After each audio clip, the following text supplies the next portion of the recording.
Hello दोस्तों, एक बार आप सभी लोगों का पुनः हमारे यूट्यूब चैनल में स्वागत है। और हम लोग दो प्रैक्टिस सेट कर चुके हैं और आई होप कि सारी चीज़ें उसमें क्लियर हो गई होंगी आप सभी लोगों को, और आप लोग बहुत अच्छे से प्रिपरेशन कर रहे होंगे। अगर आप टेलीग्राम चैनल हमारा ज्वाइन कर लेते हैं, ठीक है, केमिस्ट्री नोशन के ही नाम से है, तो वहाँ पे आपको प्रैक्टिस सेट के लिए पीडीएफ मिल जाएगी। आप वहाँ से क्वेश्चन को देख सकते हैं और खुद से भी प्रैक्टिस कर सकते हैं। ठीक है, तो आज ये हमारा जो प्रैक्टिस सेट 3 है, इसको हम लोग देखने वाले हैं। ठीक, बहुत ज़्यादा टफ क्वेश्चन नहीं आ रहे हैं, कुछ क्वेश्चन है थोड़ा सा कंफ्यूजिंग है। ठीक है, बाकी बहुत इजी इजी क्वेश्चन है, बस आपको थोड़ा ध्यान से क्वेश्चन को पढ़ना है। स्टार्ट किया जाए। आज का पहला क्वेश्चन इस प्रैक्टिस सेट 3 का जो है, which one of the following carbons is most stable. देखिए, कार्बन के पास दो अनपेयर्ड इलेक्ट्रॉन है। इस कंडीशन को आप, जैसे ये आपका है, ये कार्बिन हुआ, ठीक। लेकिन अगर यहाँ पे मोर इलेक्ट्रोनेगेटिव एलिमेंट फ्लोरीन को ऐड कर दिया जाए तो फिर क्या होगा। ये मोर इलेक्ट्रोनेगेटिव एलिमेंट है, इसलिए कार्बन के इलेक्ट्रॉन को अपनी साइड में अट्रैक्ट करेगा और इसकी रिएक्टिविटी को कम कर देगा। और अगर कम कर देगा, इसका मतलब ये स्टेबल हो जाएगा। तो इन सभी में आपका CF2 जो है, ये डाईफ्लोरोकार्बिन, ये आपका क्या हो जाएगा, ज़्यादा स्टेबल होगा। नेक्स्ट क्वेश्चन पे चलेंगे। Match list one with list two and select the correct answer from the codes given the list. तो देखिए, ये पहला रिएक्शन आपका बहुत ध्यान से देखिएगा, क्योंकि आप जल्दी से कंफ्यूज हो सकते हैं। CH2 डबल बॉन्ड CHR, अगर H आपका जाता CH2 के पास में, तो ये जनरल मार्कोनिकॉफ रूल होता। और मार्कोनिकॉफ रूल अगर आपका यहाँ पे लगता, तो ये फिर आपका इलेक्ट्रोफिलिक रिएक्शन हो जाता। मगर ये आपका क्या है, एडिशन रिएक्शन है, वो भी कैसा, फ्री रेडिकल, क्योंकि ये एंटी मार्कोनिकॉफ रूल और वो पेरोक्साइड के इफेक्ट में होता है। ठीक है, पेरोक्साइड के इफेक्ट में होता है, तो ये आपका बनेगा free radical, free radical addition.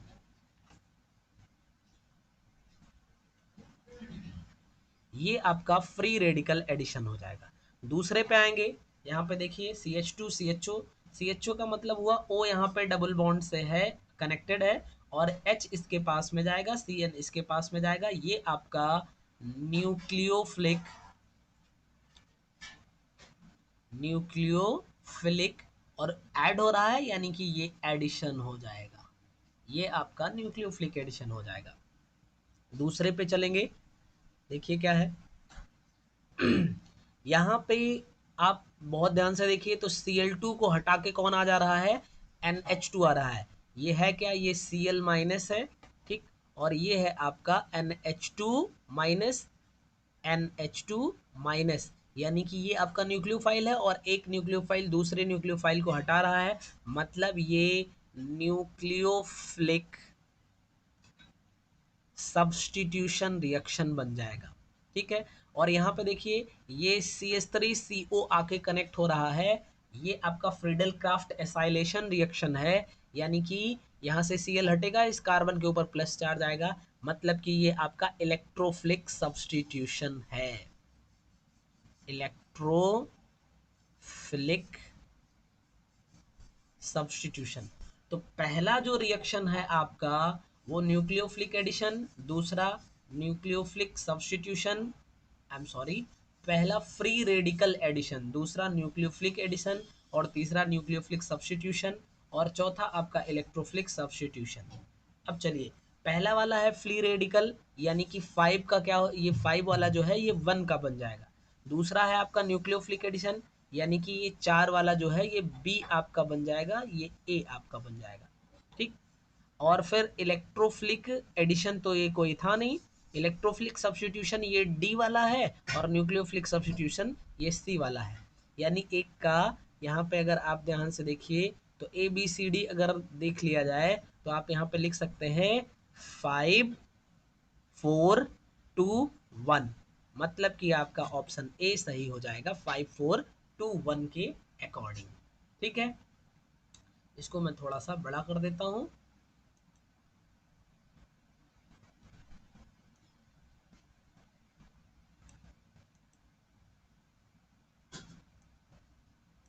ठीक है, चलिए अगला है आपका question, compound A on chlorination followed by treatment in aqueous alcoholic KOH gives a compound B which upon oxidation gives C. The compound C upon further oxidation followed by treatment with soda lime gives methane. The compound is अब देखिए, एक compound A है, ए का chlorination करवाया गया Cl2 से, reaction करवाया गया, ठीक है, followed by treatment in the aqueous alcoholic, यहाँ पे कोई कंपाउंड आपका बना होगा और इसका फिर क्या करवाया गया कि एल्कोहलिक KOH से रिएक्शन करवाया गया और आपको एक कंपाउंड बी मिल गया, विच अपॉन ऑक्सीडेशन गिव्स सी, तो इसका फिर से ऑक्सीडेशन करवाया गया तो सी कंपाउंड मिल गया।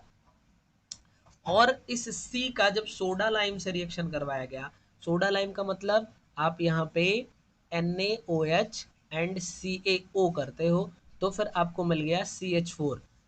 तो CH4 आपका कब मिलेगा, अगर यहाँ पे CH3COOH हो प्रेजेंट, ये C, और इसका सोडा लाइम से रिएक्शन करवाएंगे तो ये Na2CO3 यहाँ से हट जाएगा, Na2CO3, और आपका मीथेन का फॉर्मेशन हो जाएगा। ठीक, मीथेन का फॉर्मेशन यहाँ पे होगा।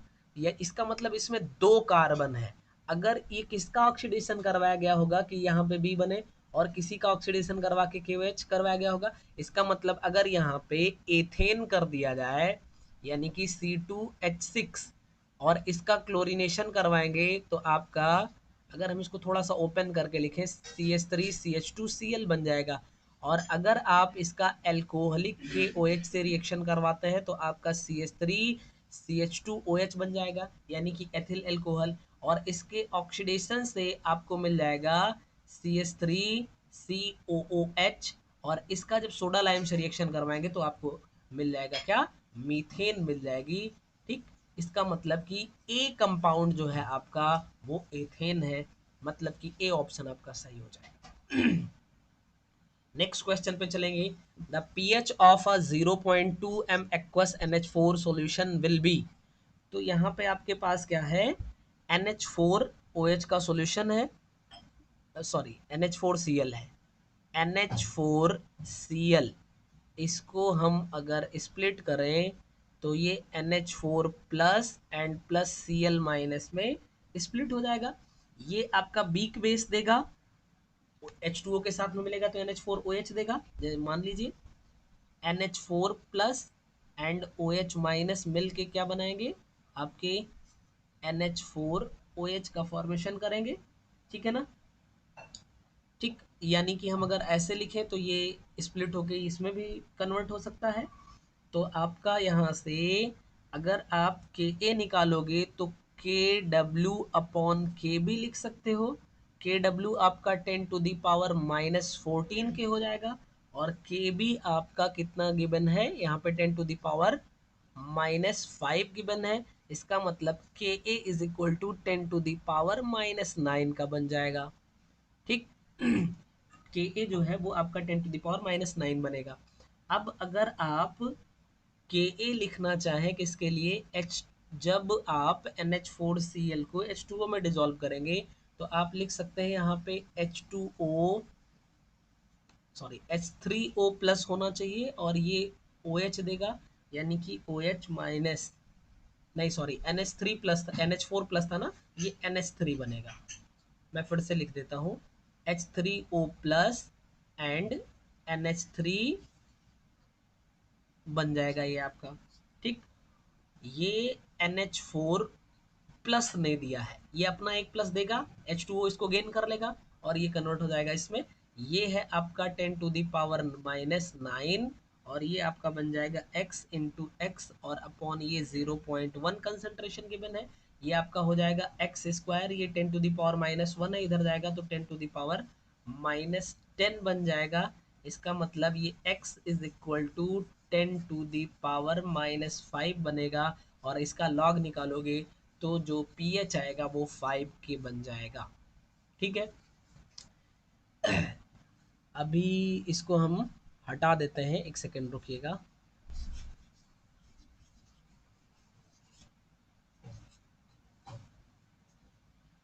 ठीक,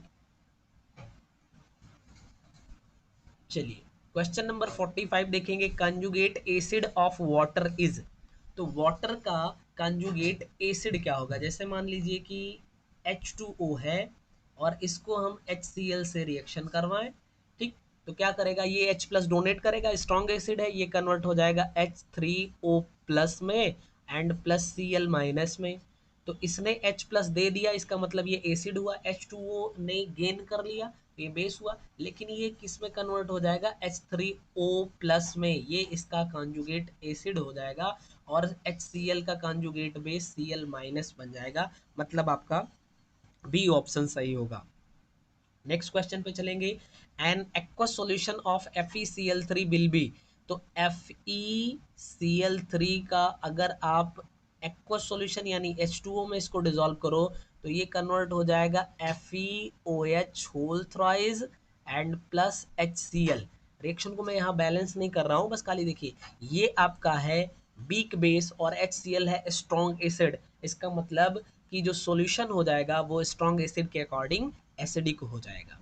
नेक्स्ट पे चलेंगे, which one of the following is correctly matched. इनमें से कौन है जो करेक्टली मैच्ड है? Eutectic point, transport number, gold number Zsigmondy and buffer solution, phase rule. देखिए आपका जो है गोल्ड नंबर जिगमोंडी के अकॉर्डिंग है, ये आपका सही है। बाकी यूटेक्टिक पॉइंट जो आता है वो फेज रूल में आता है, और बफर सॉल्यूशन किसके लिए आता है? हेंडरसन इक्वेशन आता है बफर सॉल्यूशन के लिए, और हिटॉर्स ऑपरेटर्स का यूज किया जाता है ट्रांसपोर्ट नंबर फाइंड करने के लिए।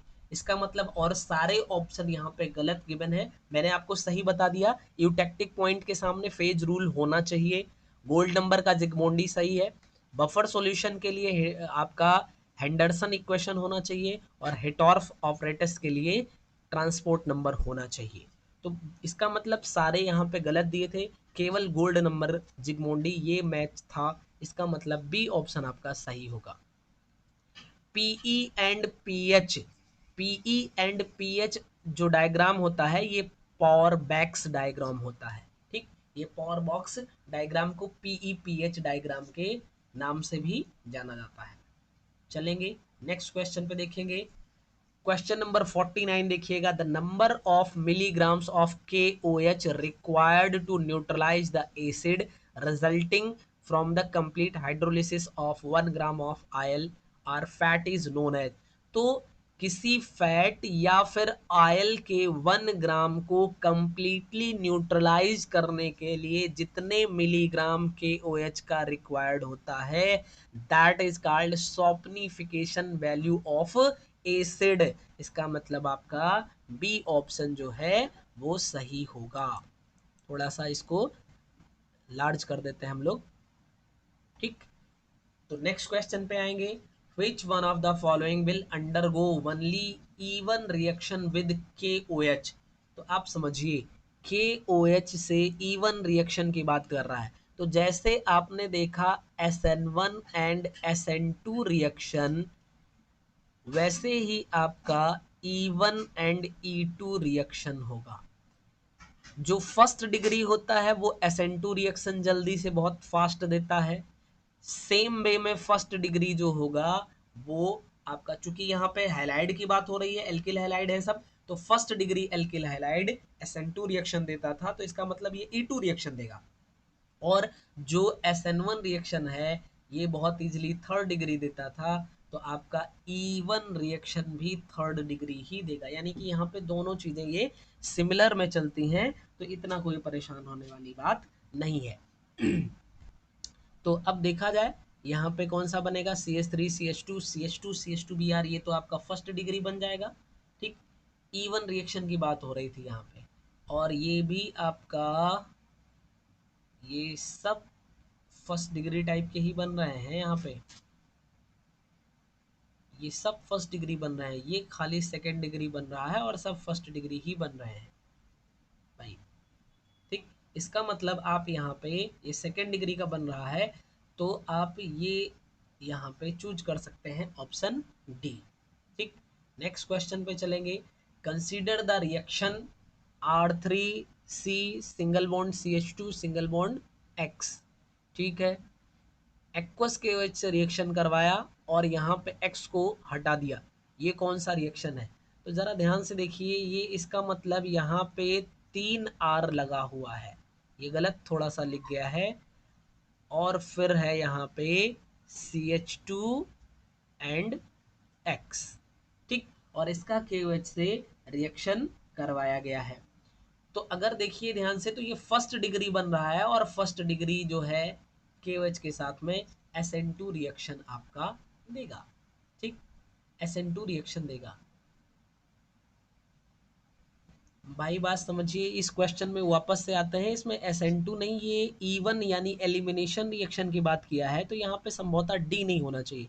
यहाँ पे फिर देखिए Br जो है ये पड़ोसी वाले से रिलीज होगा, इसका मतलब Br तो यहाँ का जाएगा, H यहाँ का जाएगा, Br यहाँ का जाएगा, H यहाँ का जाएगा, ठीक, तो यहाँ पे डबल बॉन्ड आना चाहिए, ऐसे यहाँ पे डबल बॉन्ड आएगा, और यहाँ पे जब डबल बॉन्ड आने की बात होगी तो इसके पास तो H ही नहीं है, ठीक, तो इसका मतलब अगर यहाँ पे देखिए, अगर ये डबल बॉन्ड आ रहा है और इसमें देखिए डबल बॉन्ड आपका, तो यहाँ पे बन नहीं पाएगा, यहाँ से डबल बॉन्ड इस साइड में बन जाएगा ज़्यादा स्टेबिलिटी के लिए, इधर भी बन सकता है, मगर यहाँ पे अगर हम देखें सेट रूल लगाएं तो ये आपका ज़्यादा स्टेबल होगा, तो आपका फिर ये बी ऑप्शन सही होना चाहिए, डी ऑप्शन नहीं, बी ऑप्शन आपका सही होना चाहिए, ठीक।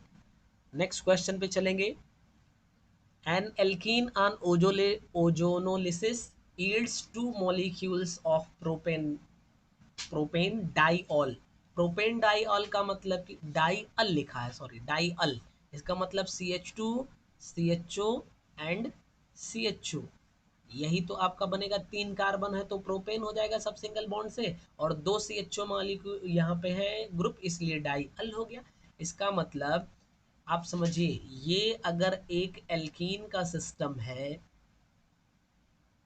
ये आपका एक एल्कीन का सिस्टम है, अगर इसका ऑक्सीडेशन करवाया जाए, मान लीजिए ये आपका R H और H R है, तो क्या होता है, ये बॉन्ड यहाँ पे ब्रेक हो जाता है और आपका बन जाता है R C H, तो है ही, यहाँ पे O आ जाएगा और CHO बन जाएगा, और यही कंडीशन यहाँ पे, यानी 2 मॉलिक्यूल RCHO बन जाएंगे, तो डबल बॉन्ड यहाँ पे क्या होता है, ब्रेक होता है। अगर ये बॉन्ड यहाँ से और यहाँ से ब्रेक हो जाए, तो देखिए ये बन गया आपका CH2 पॉइंट, और ये बन गया आपका C, ये बन गया C, यहाँ पे और एक H है आपका, यहाँ पे O कनेक्ट हो जाएगा, यहाँ पे डबल बॉन्ड से O कनेक्ट हो जाएगा, ये आपका बन गया प्रोपेनल। तो एक प्रोपेनल यहाँ पे हो गया, एक प्रोपेनल यहाँ पे हो गया, अगर आप इस डबल बॉन्ड को ऐसे ब्रेक कर देते हो तो इसका मतलब बी ऑप्शन आपका सही हो जाएगा। इसमें तो हो नहीं पाएगा, क्योंकि अगर आपने यहाँ से ब्रेक किया डबल बॉन्ड को, तो देखिए क्या बनेगा, यहाँ पे तो CHO दिख ही नहीं रहा है, CH2 प्रोपेनल आपका नहीं बनने वाला है, इसका मतलब बी ऑप्शन सही हो जाएगा। नेक्स्ट क्वेश्चन पे चलेंगे। The reaction CH2 double bond CH single bond COOH HBr से रिएक्शन करवा रहा है, तो प्रोडक्ट कैसा होगा, ठीक है, एग्जाम्पल बताना है आपको, या नहीं लिखा है इज एन एग्जाम्पल ऑफ, यानी कि ये किस टाइप का रिएक्शन है। तो H प्लस और Br माइनस यहाँ से मिलेगा। अभी देखिए ये COH के प्रेजेंस की वजह से इसकी शिफ्टिंग यहाँ पे हो जाएगी, यानी यहाँ नेगेटिव चार्ज आएगा और यहाँ पे आपका पॉजिटिव चार्ज बनेगा, ठीक, यही तो बनेगा, और पॉजिटिव चार्ज के पास कौन जाएगा, Br माइनस जाएगा, इसका मतलब ये जाके यहाँ पे कनेक्ट हो जाएगा और यहाँ पे H कनेक्ट होगा, मतलब कि ये आपका न्यूक्लियोफिलिक एडिशन रिएक्शन बनेगा। क्वेश्चन नंबर 54 पे देखेंगे। Isoquinoline on reduction with sodium and liquid ammonia gives. तो देखिए जरा ध्यान से देखिएगा, यहाँ पे हमने एक ऐसे बना दिया और फिर ठीक ये गड़बड़ हो जाएगा, यहाँ पे देख लेते हैं।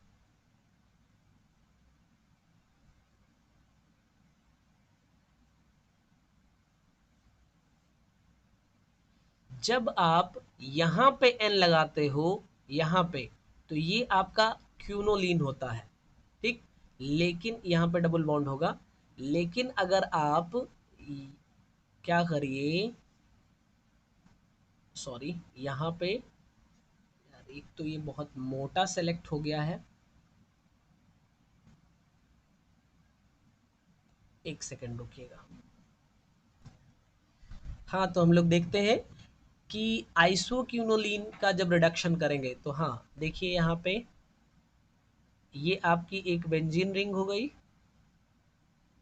और इसमें आप जब n को यहाँ पे इस पोजीशन पे ऐड कर देते हैं तो ये आपका क्विनोलिन होता है, ठीक।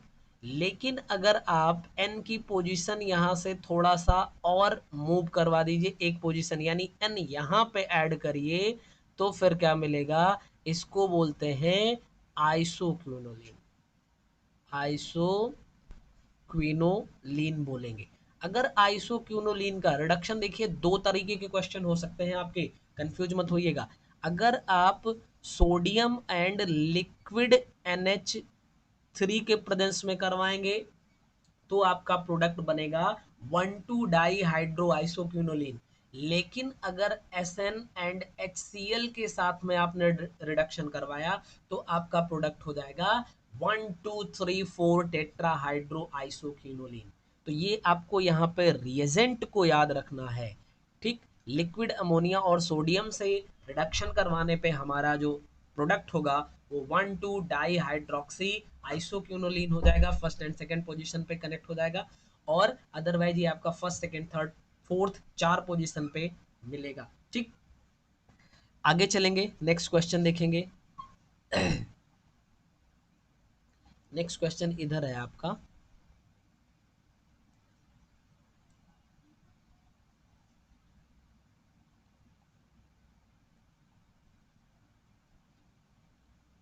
हाँ यहाँ पे देखिएगा, which is used in Skraup's synthesis, Skraup synthesis में क्या प्रयुक्त होता है। तो देखिए अभी बहुत अच्छा क्वेश्चन, इसके जस्ट पहले वाला आपका आइसोक्यूनोलिन से रिलेटेड था, और हमें पता है जो स्क्राउप सिंथेसिस का यूज होता है ये क्यूनोलिन के फॉर्मेशन के लिए होता है, ठीक है। क्विनोलिन, क्विनोलिन के फॉर्मेशन के लिए आइस स्क्राउप सिंथेसिस का यूज होता है। इसमें क्या करते हैं, एनिलीन को एनिलीन को नाइट्रोबेंजीन, एनिलीन को नाइट्रोबेंजीन और ग्लिसरॉल के साथ में रिएक्शन करवाते हैं, किसके प्रेजेंस में, कंसंट्रेटेड H2SO4 एंड H2SO4 है एंड FeSO4 के प्रेजेंस में रिएक्शन करवाते हैं तो क्यूनोलिन का फॉर्मेशन होता है। इसका मतलब कि हमारा यहाँ पे ऑप्शन ए सही होगा, FeSO4 के प्रेजेंस में रिएक्शन करवाने पे क्यूनोलिन का फॉर्मेशन होता है। यहाँ पे आप देखिएगा, याद रखिएगा, आपके यूपीपीजीटी में पूछा गया क्वेश्चन है, दो क्वेश्चन यहाँ से बनते हैं। पहला क्वेश्चन जो कि पूछा गया है कि स्क्राउप सिंथेसिस किससे रिलेटेड होती है, तो आपका आंसर होगा क्यूनोलिन के फॉर्मेशन से। दूसरा क्वेश्चन पूछा गया है कि एनिलीन और ग्लिसरॉल का किसके साथ रिएक्शन करवाया जाता है तो क्यूनोलिन का फॉर्मेशन होता है, तो आपका आंसर होगा नाइट्रोबेंजीन में। और तीसरा आपका सामने ये क्वेश्चन है कि स्क्राउप सिंथेसिस किसके प्रेजेंस में होती है तो FeSO4। और चौथा क्वेश्चन यूपीपीजीटी में ही पूछा गया है, स्क्राउप सिंथेसिस विधि से क्यूनोलिन के फॉर्मेशन में किसका प्रेजेंस होता है, तब भी आपका ए ऑप्शन होगा, ठीक है। अगर आपने प्रीवियस ईयर क्वेश्चन किया होगा तो हर टाइप के क्वेश्चन आपको मिले होंगे, ठीक। नेक्स्ट क्वेश्चन पे चलेंगे, एक सेकेंड रुकिएगा, शायद आप लोगों को ये पूरा को दिख नहीं रहा होगा।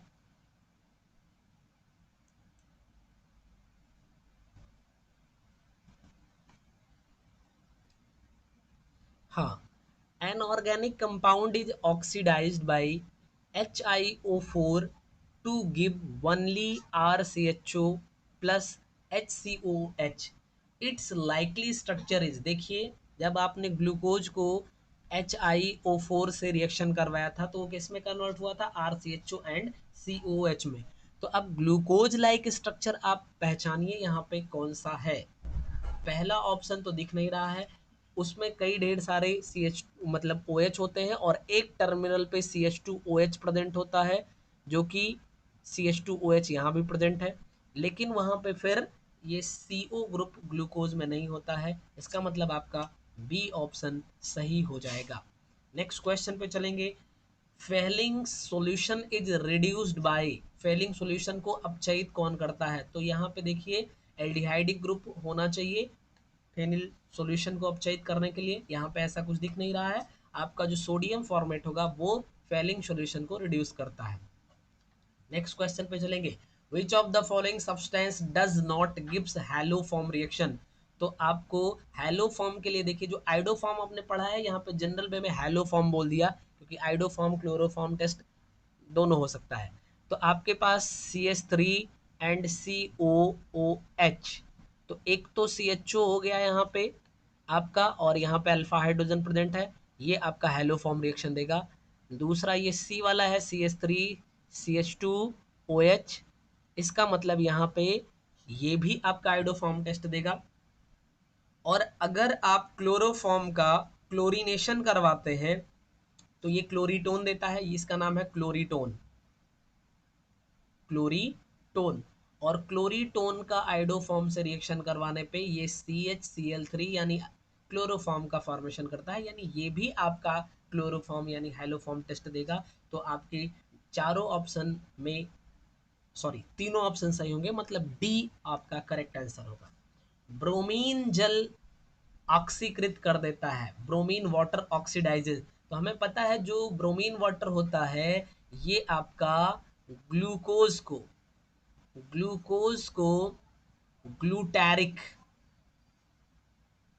ग्लूटैरिक एसिड में कन्वर्ट करता है। इसका मतलब आपका ओनली ग्लूकोज ऑप्शन सही बन जाएगा। नेक्स्ट क्वेश्चन पे चलेंगे। Sorry. Alkali metal resemble first B group यानी copper family in which of the following respects? क्षारीय धातुएं जो होती हैं यानी कि लिथियम, सोडियम, पोटेशियम, इनकी बात हो रही है। क्षारीय धातुएं फर्स्ट बी समूह से, यानी कि यहाँ पे आपका कॉपर प्रेजेंट होगा, कॉपर फैमिली बोली जा रही है। किस गुणों में समानता होती है? बिल्कुल सही बात है, दोनों जो है वो +1 बैलेंस ही शो करते हैं। बाकी यहाँ पे दूसरा ऑप्शन सल्फेट पानी में घुलनशील होते हैं, ये बात सही नहीं है। और नेक्स्ट क्वेश्चन पे चलेंगे हम लोग। एक सेकेंड, ठीक है।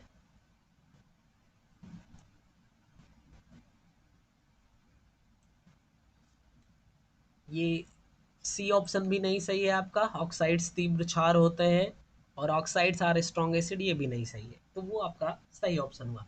Select the correct order in the ionic. तो देखिए टॉप टू बॉटम चलने पर आयोनाइजेशन एंथैल्पी क्या होती है? डिक्रीज करती है। आयोनाइजेशन एंथैल्पी डिक्रीज करती है, इसका मतलब कि आप लिख सकते हैं बेरियम, फिर उसके बाद मैग्नीशियम, और फिर कैल्शियम, और फिर आपका स्ट्रॉन्सियम, फिर आपका बेरियम एंड देन रेडियम। ये सीक्वेंस आपका सही हो जाएगा।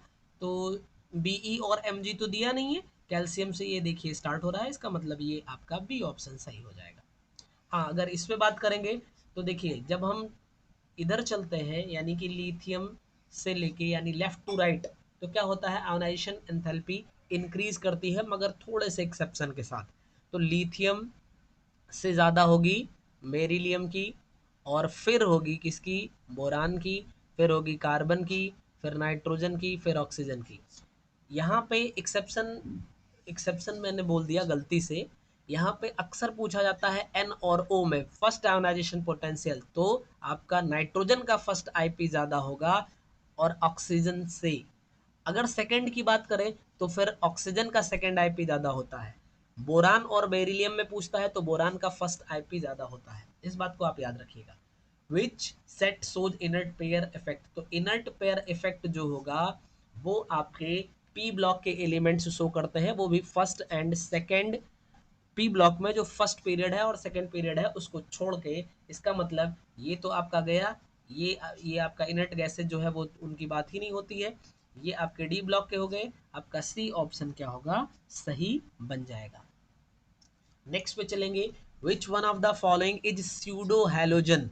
तो आपका ICl जो है ये इंटर हैलोजन कंपाउंड है। KI3 ये आपका आयनिक बॉन्ड हो जाएगा यहाँ पे, यानी आयनिक कंपाउंड हो जाएगा। I2 ये हैलोजन हो जाएंगे, ठीक। और ये आपका CN2 जो है इसको स्यूडो हैलोजन बोला जाता है। Next question, which of the following is Lewis acid. इनमें से कौन है जो लुईस एसिड है। लुईस एसिड के लिए आपको पता है कि जितने भी इलेक्ट्रोफाइल होते हैं लुईस एसिड की तरह बिहेव करते हैं। इसका मतलब डी ऑप्शन पे हमें +4 दिख रहा है, हम इसी को टिक करेंगे। नेक्स्ट पे आएंगे, the mathematical expression for Debye Huckel limiting law is. तो डी बाई हक्कल के जो लिमिटिंग लॉ का ये I is equal to ionic strength है, वो जो बनेगा वो होता है log B plus minus is equal to -0.509 और Z plus Z minus I to the power half. तो पहली बात यहाँ पे नेगेटिव चार्ज दिख रहा होगा, ये कहीं नहीं है, केवल बी ऑप्शन में है। फटाक से आप ऑप्शन को टिक कर सकते हैं। नेक्स्ट पे आएंगे, sp and sp2 hybridisation is present in. तो देखिए एसिटिलीन अगर आप देखेंगे तो CH ट्रिपल बॉन्ड CH, यहाँ पे दोनों कार्बन पे sp हाइब्रिडाइजेशन है, जबकि यहाँ पे बात हो रही है कि दोनों प्रेजेंट होना चाहिए। वाइनिल एसिटिलीन की बात करें तो CH2 डबल बॉन्ड CH और single bond C triple bond CH। तो ये देखिए ये वाइनिल ग्रुप हो गया और ये एसिटिलीन हो गया। तो इन दोनों पे sp हाइब्रिडाइजेशन है और इन दोनों पे sp2 हाइब्रिडाइजेशन है। इसका मतलब आपका बी ऑप्शन जो है वो सही हो जाएगा। नेक्स्ट पे चलेंगे, which is the correct structural formula of the Caro acid. तो पहली बात तो कैरो एसिड जो होती है H2SO5 होती है। इसमें एक पेरोक्साइड बॉन्ड प्रेजेंट होता है। पेरोक्साइड बॉन्ड का मतलब O सिंगल बॉन्ड O ऐसे जो होगा उसको पेरोक्साइड बॉन्ड बोलते हैं, ठीक। तो आपका पहला ऑप्शन यहाँ पे सही हो जाएगा। नेक्स्ट पे चलेंगे, MO यानी molecular orbital theory explain the bonding in unusual molecules, what will be the bond orders of CO and NO plus. तो देखिए हमें दिख रहा है ये 8 6 14 और 8 6 14 यानी कि 14 इलेक्ट्रॉन दोनों पे हैं, दोनों आइसो इलेक्ट्रॉनिक हैं। और अगर दोनों के दोनों आइसो इलेक्ट्रॉनिक हैं इसका मतलब कि यहाँ पे जो बनेगा आपका बॉन्ड ऑर्डर भी लगभग सेम ही बनेगा, ठीक। चलिए देखते हैं। हाँ तो यहाँ पे आपको बॉन्ड ऑर्डर देखना था, तो देखिए क्या बनेगा, CO है एंड NO2 प्लस है, सॉरी NO प्लस है, दोनों ही आइसो इलेक्ट्रॉनिक होंगे। तो इसमें बॉन्ड ऑर्डर 3 बन जाएगा आपका, ठीक, क्योंकि इसके पास 2 इलेक्ट्रॉन है आउटर सेल में, यानी 2p2 बोलते हैं, और इसका 2p4 यानी 4। इन दोनों को जोड़ लेंगे 6, हाफ करेंगे आप तो कितना बन जाएगा आपका 3 बन जाएगा, ठीक। और ये भी आइसो इलेक्ट्रॉनिक है, इसका मतलब इसका C ऑप्शन सही हो जाएगा। नेक्स्ट क्वेश्चन पे चलेंगे और क्वेश्चन नंबर देखेंगे 70। आपको यहाँ पे लिस्ट मैच करनी है। तो जब लिस्ट मैच करनी है तो यहाँ पे आप देखिए जो Fe है ये +2 ऑक्सीडेशन स्टेट पे है, यानी कि 3d6 बन जाएगा इसका। और अगर इसका 3d6 बन रहा है तो इसका मतलब ये ऐसा कुछ बनेगा, 1 इलेक्ट्रॉन 2 3 4 5 एंड 6। Cn जो है ये स्ट्रॉन्ग फील्ड लिगेंड है तो ये इनको पेयर कर देगा, यानी यहाँ पे कोई भी अनपेयर्ड इलेक्ट्रॉन नहीं है, तो A का 2 बन जाएगा। अब A का 2 देखिए यहाँ भी है और यहाँ भी है। आगे चलेंगे, यहाँ पे देखिए तो ये आपका +3 ऑक्सीडेशन यानी 3d5 बनेगा। 3d5 बनेगा तो इसको हटा दीजिए, 5 इलेक्ट्रॉन है यहाँ पे। और F जो है ये वीक फील्ड लिगेंड है, इसका मतलब ये पेयरिंग नहीं कर पाएगा, तो 5 के पांचों इलेक्ट्रॉन अनपेयर्ड रह जाएंगे, यानी B का 4 और यहाँ पे 1, यानी बी ऑप्शन आपका सही होगा। आप चाहें तो बाकी को भी मैच कर सकते हैं, नहीं तो फटाक से यहाँ पे बढ़ाइए। नेक्स्ट क्वेश्चन पे आएंगे, which one of the following cyano complexes would exhibit the lowest value paramagnetic behavior। तो देखिए जो लोवेस्ट पैरामैग्नेटिक बिहेवियर शो करेगा इसका मतलब कि वो डायामैग्नेटिक होगा, ठीक। यहाँ पे अगर आप देखिए तो क्रोमियम भी +3 ऑक्सीडेशन स्टेट पे है, Mn भी, Fe सब के सब +3 ऑक्सीडेशन स्टेट पे है, यानी इसका बन जाएगा 3d3 और इसका बन जाएगा आपका 3d4, इसका बनेगा 3d5 एंड इसका बनेगा 3d6। और 3d6 में अगर Cn आपका स्ट्रॉन्ग फील्ड लिगेंड है तो ये पेयरिंग कर देगा, मतलब ये डायमैग्नेटिक नेचर का हो जाएगा, तो इसका सबसे कम पैरामैग्नेटिक बिहेवियर होगा। नेक्स्ट क्वेश्चन है, which one of the following not a double salt, COCl3 6NH3, बिल्कुल आपके वर्नर साहब ने इसी पे काम किया था 1893 में, वर्नर साहब ने इसी पे काम किया था। ये आपका कोऑर्डिनेशन कंपाउंड है, बाकी सारे के सारे आपके डबल सॉल्ट हो जाएंगे। नेक्स्ट क्वेश्चन देखिए, the year in which Werner proposed his coordination theory, देखिए अभी आपको मैंने बताया, ये वहीं से क्वेश्चन आ गया, इत्तेफाक है, ठीक, तो आपका ऑप्शन डी सही हो जाएगा। आगे चलेंगे, विच amongst the following is the soil base, तो सॉयल बेस जो है ये अमोनिया इसकी तरह बिहेव करता है नाइट्रोजन फिक्सेशन में, ये फिर NO3 में कन्वर्ट हो जाता है नाइट्रेट में।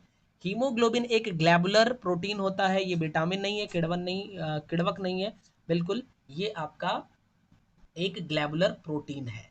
नेक्स्ट क्वेश्चन पे आएंगे और देखेंगे,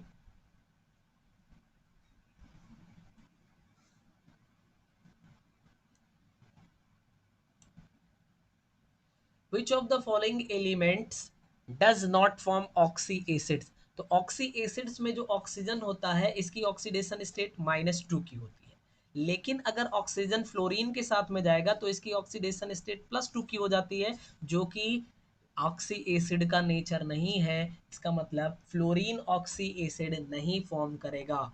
the correct order of acidity is, अगर आप देखिए यहाँ पे HClO HClO2 ऑक्सीजन बढ़ाते जा रहे हो, इसका मतलब कि यहाँ पे एसिडिटी बढ़ती चली जाएगी, ऐसे भी कह सकते हैं।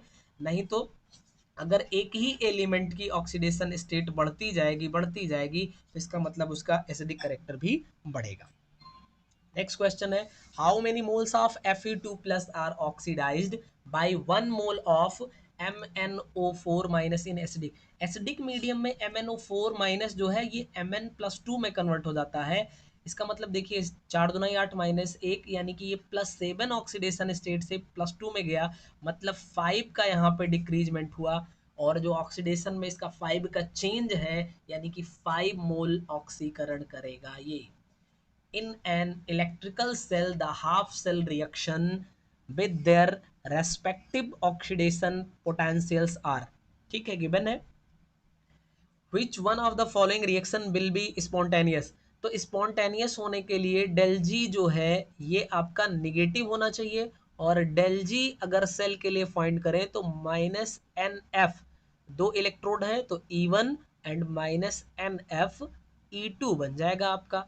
यहाँ से जो है दोनों में चेंज क्या हो रहा है, +2 का। अब अच्छा रिएक्शन की बात करें तो पहले रिएक्शन पे आते हैं, तो यहाँ भी और यहाँ भी दोनों जगह प्लस चेंज हो रहा है +2 का, यानी कि आप NF को कॉमन कर सकते हैं, यहाँ पे N की वैल्यू ऐसे है कितनी, 2 है, तो यहाँ पे बनेगा आपका माइनस भी कॉमन कर लीजिए, तो E1 -E2 बन जाए, सॉरी E1 +E2 बन जाएगा, इसका मतलब -NF। E1 आपका क्या है, Ni से Ni2 प्लस में कन्वर्ट हुआ, यानी कि 0.25, ये आपका है 0.25 प्लस का है। और आप देखिए Cu+2 से Cu बना है, इसका मतलब जस्ट अपोजिट, चिन्ह बदल जाएगा, +3 0.34 है, यानी कि ये टोटल वैल्यू निगेटिव आ रही है, यानी डेल जी निगेटिव, मतलब ये स्पॉन्टेनियस होगा, बाकी को आपको चेक करने की जरूरत ही नहीं है। The EMF of the cell, तो सेल का EMF बताना है अगर आपको, तो आप देखिए किसका यूज करेंगे, नेक्स्ट इक्वेशन महोदय का, और इनके यूज पे जाएंगे तो जो EMF ऑफ सेल होगा वो standard electrode potential of cell -0.059 हो जाएगा upon N and log H+ concentration upon यहाँ पे H2 बन जाएगा। ये है आपका कंसंट्रेशन कितना, 0.1 का गिवन है, तो 0.1 का मतलब 10 टू द पावर कितना बन जाएगा, -2 हो जाएगा, ठीक, सॉरी -1 बनेगा, यहाँ पे लॉग हो जाएगा, और ये है आपका, इसकी वैल्यू तो 0 हो जाएगी स्टैंडर्ड पोटेंशियल हाइड्रोजन के रेस्पेक्ट में, ठीक, यानी -0.059 और N की वैल्यू भी 1, ये -1 आएगा, इसको प्लस कर देगा, log 10 की वैल्यू 1 हो जाएगी, यानी कि आपका बन जाएगा 0.059 वोल्ट, या फिर इसी को आप 59 मिली वोल्ट भी बोल सकते हैं। Which type of charge does the anode of Daniell cell? तो डेनियल सेल का काम क्या होता है, ये केमिकल एनर्जी को इलेक्ट्रिकल एनर्जी में कन्वर्ट करता है। जनरली जो एनोड होता है वो पॉजिटिव होता है, तो फिर डेनियल सेल में अपोजिट हो जाता है, इसीलिए क्वेश्चन बन जाता है, मतलब निगेटिव होगा, आपका ऑप्शन ए सही होगा। ठीक, नेक्स्ट क्वेश्चन पे चलेंगे। नेक्स्ट क्वेश्चन इधर है आपका,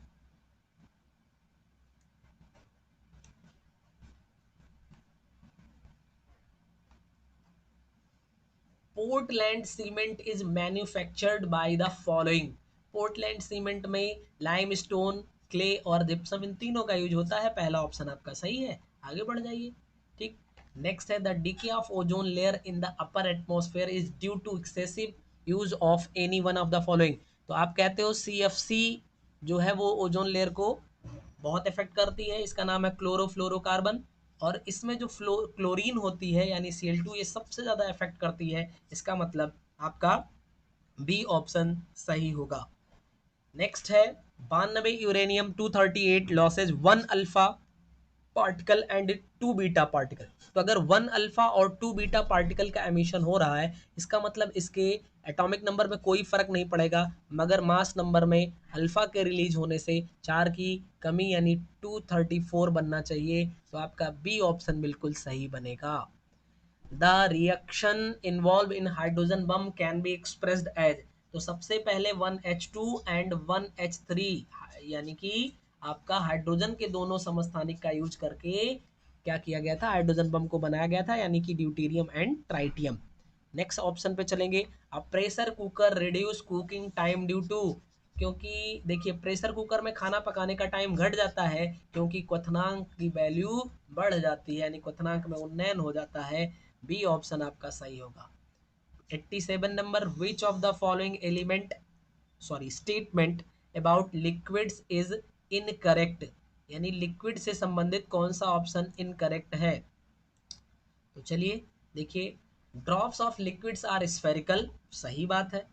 दूसरा ऑप्शन है आपका viscosity of liquids decreases with decrease in temperature, ये बात तो गलत है, टेम्परेचर डिक्रीज करेंगे तो विस्कोसिटी बढ़ जाएगी, तो आपका ये ऑप्शन जो है ये गलत हो जाएगा, और हमें गलत स्टेटमेंट ही पहचानना था। Mixing of to gases gives, next question है आपका, वास्तविक विलयन तो बनेगा नहीं, ठीक है। नेक्स्ट में आएंगे सस्पेंशन, ये भी नहीं बनेगा। कोलाइडी विलयन बन सकता है। स्टेबल इमल्सन, इमल्सन के लिए दोनों लिक्विड होना चाहिए, ठीक, ये आपका oil in water and water in oil दो टाइप का होता है, ये आपका कोलाइडल सॉल्यूशन की कैटेगरी में हो जाएगा, दो गैसों का मिश्रण। नेक्स्ट क्वेश्चन है, which one of the following is more effective for the कोagulation ऑफ FeOH4 प्लस सॉल। तो ये सॉल जो है ये पॉजिटिव सॉल है, इसके लिए आपको निगेटिव की जरूरत होगी, और जिसपे सबसे ज्यादा क्या हो, चार्ज हो। इसमें देखिए Cl माइनस है, तो यानी कि Cl पे एक निगेटिव चार्ज होगा, SO4 पे दो निगेटिव होता है, PO4 पे ट्रिपल निगेटिव होता है, इसका मतलब आपका यही सही आंसर हो जाएगा। नेक्स्ट क्वेश्चन पे चलेंगे, at a certain temperature the following data were obtained for the reaction. ठीक है, गिवन है आपको the order of the reaction with respect to Cl2 and NO। तो देखिए अगर आप यहाँ से देखें तो इसके लिए लिख सकते हैं, अगर 2 को 1 से डिवाइड कर दीजिए, इसको इससे डिवाइड कर दीजिए, तो यहीं पे आप ध्यान से देखिए अगर, तो क्या बनने वाला है कि ये से ये कैंसिल हो जाएगा, और ऊपर बनेगा 0.20, नीचे 0.10, यानी कि 2 की पावर x बनेगा यहाँ पे, और इज इक्वल टू यहाँ भी 2 आएगा, यानी 2 पावर 1, तो x की वैल्यू यहाँ पे 1 आएगी, यानी फर्स्ट ऑर्डर का है। और अगर 3 को 2 से डिवाइड करेंगे तो ये कैंसिल हो जाएगा, अगेन आपको क्या मिलने वाला है, ऊपर मिलेगा 2 की पावर x इक्वल टू 144/36, यानी कि 4 टाइम्स जाएगा, 2 पावर 2 बन जाएगा आपका, यानी x इज इक्वल टू 2 बन जाएगा। तो आपका जो है first order and second order बन जाएगा, ए ऑप्शन सही होगा। नेक्स्ट क्वेश्चन पे चलेंगे, For a certain first order reaction of it takes 10 minutes for the concentration of 0.4 mole litre. तो 0.4 में जा रहा है, 4 टू बिकम 0.1, 0.1 हो रहा है 0.4 से, log 10 कर देंगे एंड 2.303 अपॉन टाइम कितना है यहाँ पे, के की वैल्यू ही फाइंड करनी है. टाइम है यहाँ पे आपका 10 मिनट. ये वैल्यू तो हो जाएगी 2 log 2. 2 log 2 का मतलब log 2 की वैल्यू 0.3010, 2 से मल्टीप्लाई करेंगे तो 0.6010 मिल जाएगा. और यहाँ पे इनटू पे है 0.2303. हमने इस जीरो से यहाँ पे डेसिमल को मूव करवा दिया. अगर हम इसको कहें ये 0.6 है खाली, तो मल्टीप्लाई कर दीजिए, ये 0.23 कर दीजिए और इसको 0.6 कर दीजिए. तो 6 त्रिक 18 और 6 दूना 12, 1 13, 3 डिजिट पर डेसिमल लगा दीजिए, यानी 0.13 आपका आंसर बनना चाहिए. देखते हैं ऑप्शन क्या है.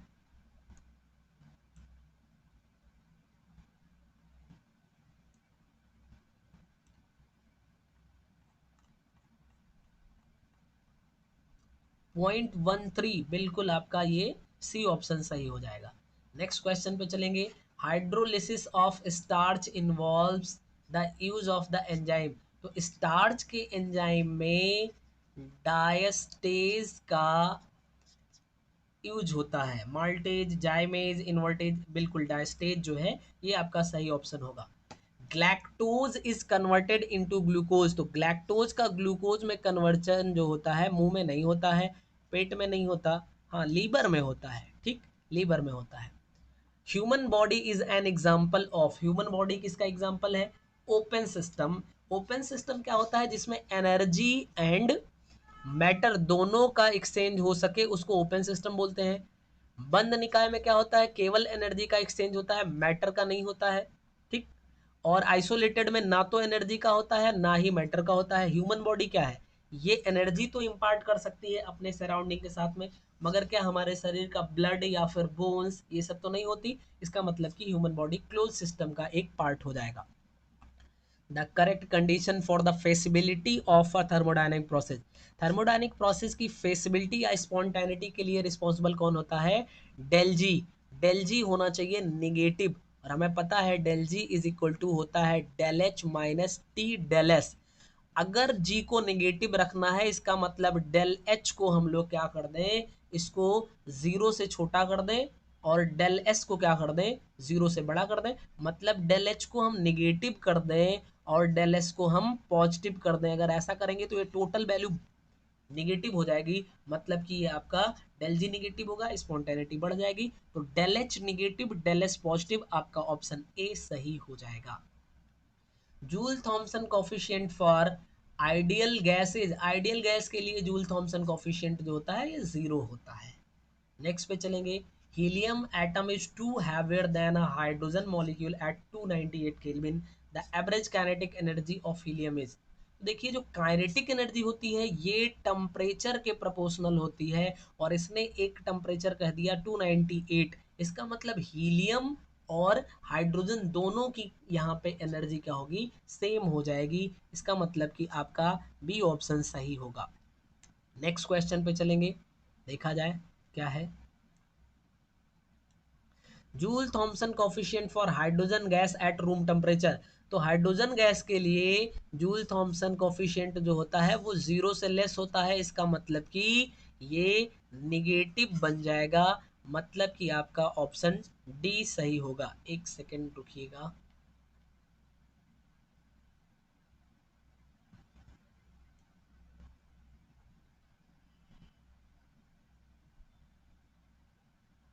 ठीक है, नेक्स्ट क्वेश्चन पे आएंगे. विच one of the following process will be accompanied by decrease of entropy. तो एंट्रोपी में जो डिक्रीज होता है, अगर सॉलिड से लिक्विड में कन्वर्जन हो या सॉलिड से गैस में कन्वर्जन हो या लिक्विड टू गैस में कन्वर्जन हो, तो एंट्रोपी बढ़ती है एस की वैल्यू. और अगर इससे अपोजिट हो रहा है तो एंट्रोपी घटेगी. वाटर टू आइस, यानी कि यहाँ पे देखिए रैंडमनेस घट गई, एंट्रोपी घट गई, और हमें घटना ही बताना था. नेक्स्ट पे आएंगे. The equilibrium constant for the reaction is के. ये आपका रिएक्शन है. The equilibrium constant for this reaction इस. इन दोनों में आप सिमिलरिटी ढूंढो. तो क्या किया गया, पहली बात रिएक्शन को पलट दिया गया, और दूसरी बात क्या हो गया कि यहाँ पे हाफ से मल्टीप्लाई किया गया, यानी कि चाहे हम कह सकते हैं 2 से भाग किया गया। तो जब 2 से भाग करेंगे तो जो हमारे पास k है इसकी रूट लग जाएगा √2, ठीक है, यानी कि इसका हमें निकालना पड़ेगा अंडर रूट, और इसने प्रोसेस को बदल दिया यानी 1/2 पे लगाना पड़ेगा, तो ये 1/√k के इक्वल हो जाएगा, ठीक। दूसरे रिएक्शन के लिए जो k की वैल्यू है वो पहले रिएक्शन के k की वैल्यू के अंडर रूट के 1 के बराबर होगा। तो इसका मतलब नेक्स्ट क्वेश्चन पे चलेंगे। देखिए, for this reaction Kp is 64, equilibrium pressure of the mixture is. तो देखिए, अगर हम इस टोटल मिक्सचर का जो प्रेशर है वो P कह लें, तो ये तो सॉलिड है, जीरो हो जाएगा। जो भी प्रेशर होगा वो गैस की वजह से होगा, और इन दोनों के मोल सेम है यानी P/2 एंड P/2, तभी तो P के इक्वल होगा। अगर हम इसके लिए Kp की वैल्यू फाइंड करें तो Kp is equal to P/2 into P/2, ये क्या बनेगा, partial pressure of NH3 and partial pressure of H2S। इसका मतलब Kp की value 16 is equal to P²/4 है, मतलब P इज इक्वल टू, इसका जब हम रूट निकालेंगे तो बन जाएगा कितना, 4 बन जाएगा, या ये सॉरी 64 गिवन है यहाँ पे, ठीक है। तो इसका 8 बन जाएगा और 4 का √2 बन जाएगा, 8 2 जा 16, यानी बी ऑप्शन आपका सही होगा। नेक्स्ट पे चलेंगे। नेक्स्ट है आपका, किसी उत्प्रेरक के बारे में अधोलिखित कथनों पर विचार करिए। कैटालिस्ट रिमेन्स अनचेंज्ड केमिकली, यानी किसी भी केमिकल में कैटालिस्ट चेंज नहीं होता, ये बात बिल्कुल सही है।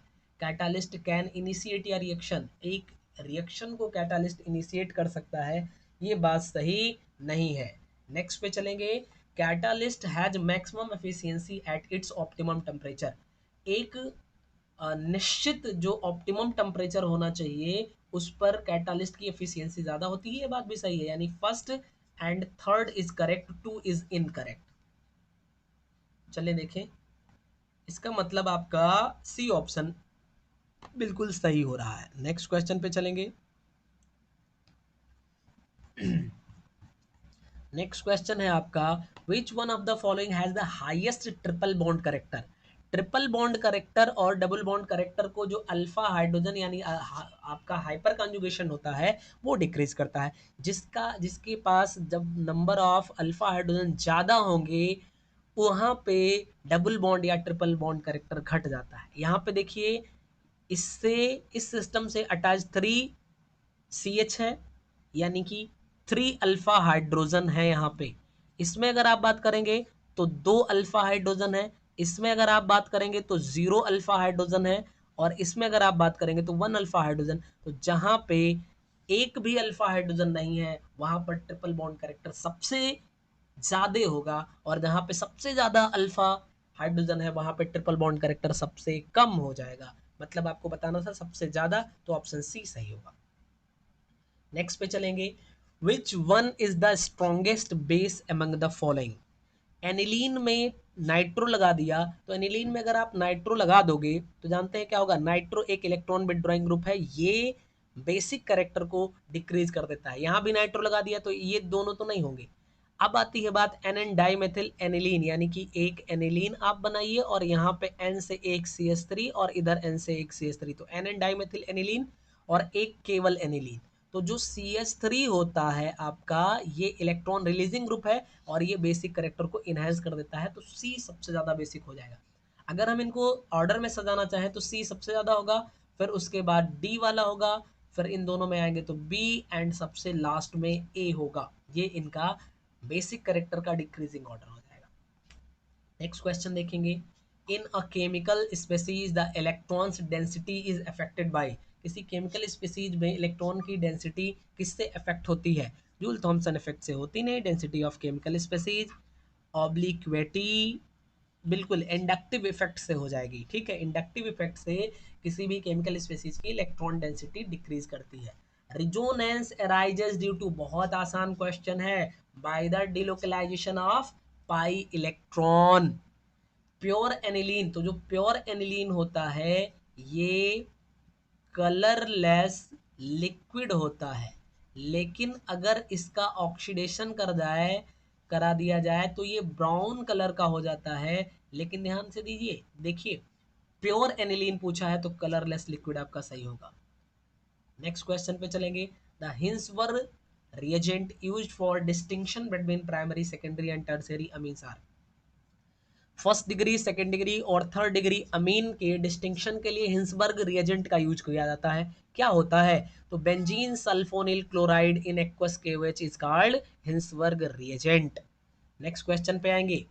Which one of the following nucleophiles is both a molecules is both a nucleophile and electrophile. तो न्यूक्लियोफाइल और इलेक्ट्रोफाइल के लिए दोनों तरह के सेंटर होना चाहिए। आप अगर इसमें देखिए तो CH3 and C triple bond N है, अगर इसकी शिफ्टिंग यहाँ पे करवा दी जाए तो निगेटिव चार्ज और यहाँ पे पॉजिटिव चार्ज आ जाएगा। इसका मतलब दोनों तरह के सेंटर हैं, तो यहाँ पे आपका डी ऑप्शन सही होगा, बाकी और कहीं नहीं बन पाएगा। इन राइमर टीमैन रिएक्शन द इंटरमीडिएट जो होता है वो CCl2 डाइक्लोरोकार्बीन होता है, मतलब सी ऑप्शन आपका सही होगा। नेक्स्ट क्वेश्चन पे चलेंगे और देखेंगे क्या है। The mechanism of osazone formation is based on. Osazone formation की जो मैकेनिज्म होती है वो एमाडोरी रीअरेंजमेंट पर बेस्ड होती है। नेक्स्ट क्वेश्चन पे चलेंगे। On heating with concentrated HNO3 protein gives yellow colour, this test is called. तो जब प्रोटीन को HNO3 के साथ में किया हीट किया जाता है तो येलो कलर मिलता है, इसको जैंथोप्रोटिक टेस्ट बोला जाता है। इनऑर्गेनिक रबर इज, तो पॉलीफॉस्फोनाइट्रिलिक जो आपका क्लोराइड होता है, यानी कि आप इसको बोलते हो PCN, पॉलीफॉस्फोनाइट्रिलिक कंपाउंड। ठीक, इसका आप N कर दीजिए तो ये आपका स्मॉल n करिए, ये आपके क्या होते हैं? इनऑर्गेनिक रबर होते हैं। Which statement is out of the following is not correct. Teflon के बारे में, तो टेफ्लॉन इज हाईली रिएक्टिव, यही गलत है। हाईली रिएक्टिव नहीं, बहुत लेस रिएक्टिव होता है, इवन ये इस पर एसिड और बेस का कोई फर्क नहीं पड़ता है। नेक्स्ट क्वेश्चन पे चलेंगे। Maximum number of isomers of alkene C4H8 is. तो अगर आप इसका स्ट्रक्चर ड्रॉ करिए तो CH2 double bond CH single bond CH2 and CH3, ये आपका पहला स्ट्रक्चर हो जाएगा। अगर आप दूसरा फाइंड करो तो CH2 single bond CH double bond CH and single bond CH3 हो जाएगा, दो आइसोमर्स हो गए। तीसरे पे अगर आप आइए तो CH2 double bond CH C नहीं, और यहाँ पे एक CH3 कर दें तो ये तीसरा हो जाएगा। ऐसे ही चौथा अगर हम देखें तो साइक्लोब्यूटेन आपका भी इस कैटेगरी में आ जाएगा। पांचवा अगर देखें तो साइक्लोप्रोपेन बना के एक CH3 लगा दें, इसका मतलब इसके टोटल 5 आइसोमर्स होंगे और आपके ऑप्शन में कहीं गिवन नहीं है। ठीक, तो ये आपका क्वेश्चन थोड़ा बहुत प्रॉब्लम वाला है, मगर इसके 5 आइसोमर्स होंगे, ये तो आपने देख ही लिया। नेक्स्ट पे चलेंगे। ये आपको एक स्ट्रक्चर दिया है और इसको बताना है। क्वेश्चन तो यहाँ दिख नहीं रहा है, मगर ये स्ट्रक्चर जो है आपका, इसमें सिमेट्री की बात करें तो प्लेन ऑफ सिमेट्री होती है। चलिए अब देखा जाए क्वेश्चन को क्या है।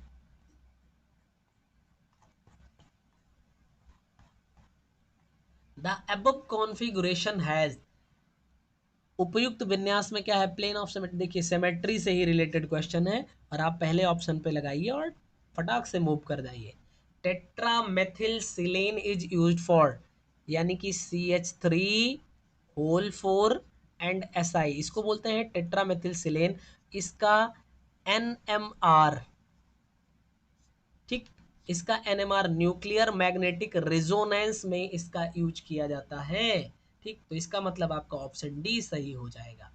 नेक्स्ट क्वेश्चन है। वह घटना जिसमें कोई उच्च स्तर का इलेक्ट्रॉन 10⁻⁸ सेकंड में निम्न ऊर्जा स्तर में विकिरण 6 द्वारा लौटता है, तो अगर यहाँ पे एक इलेक्ट्रॉन है, इसको कहीं से एनर्जी मिल जाए तो ये गेन करेगा और हायर एनर्जी लेवल में चला जाएगा, और यहाँ पे 10⁻⁸ सेकेंड रुक के वापस से फिर अपनी ही एनर्जी स्टेट में आता है, और इस टाइम पे ये कुछ एनर्जी जो इसने एब्जॉर्ब किया होता है उसको एमिट कर देता है, और इसको बोलते हैं फ्लोरीसेंस बोलेंगे। Quantum numbers for 12th electron in aluminium, तो अगर एल्यूमिनियम के लिए 12th इलेक्ट्रॉन लिखेंगे तो 3s2 एंड 3p1 होगा। 12th इलेक्ट्रॉन आपका s में जाएगा, यानी n इज इक्वल टू 3 हो जाएगा। s के लिए l 0 होता है, अगर l 0 है तो m भी 0 हो जाएगा आपका। और s की अगर बात करेंगे तो यहाँ पे 12th इलेक्ट्रॉन यानी s में सेकेंड इलेक्ट्रॉन -½ बच जाएगा और आपका पहला ही ऑप्शन सही हो जाएगा। अगला question, the relation del x into del p is equal to h/4 बहुत ही सिंपल सा हाइजेनबर्ग अनसर्टेंसी प्रिंसिपल है, यानी बी आपका सही हो जाएगा। तो इस तरीके से आज हम लोगों ने सेट 3 को कंप्लीट किया और आप लोग बहुत अच्छे से पढ़ाई करते रहिए।